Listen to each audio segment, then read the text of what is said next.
Украиний нийслэл Киев хотод пүрэв гарагийн өглөө 5 цагт Оросууд агаарын цохилт өгсөн.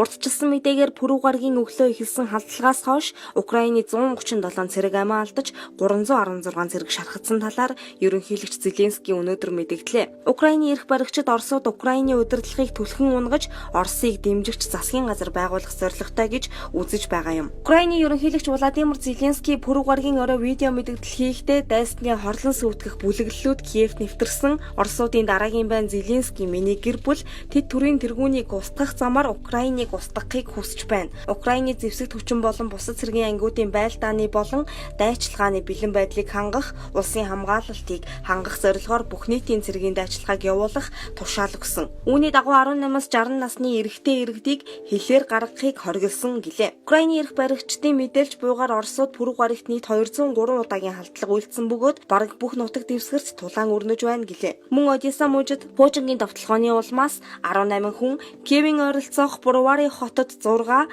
Донецк дахь Вугледар хотын эмнэлэг бөмбөгдөлтөнд өртсөний улмаас 4 хүн амиа алдаж 10 хүн шархсан байна. Украин дахь цэргийн их сурвалжийн мэдээлснээр Оросын 20 нисдэг тэрэг Ми-8 нисэх онгоцууд агаарын цохилт өгч байгаа бол Киев муж дахь Хостомлын нисэх буудалд шүхэрчд буулсан байна. Украины зэвсэгт хүчин Оросын 50 цэрэг, 4 танк, 6 онгоц, 4 нисдэг тэргийг устгажээ. Чернобылийн хуучин атомын цахилгаан станцыг Оросын цэргүүдээс хамгаалахаар Украины айрам тэмцэж байгааг ерөнхийлөгч Зеленский мөн мэдэгдэв.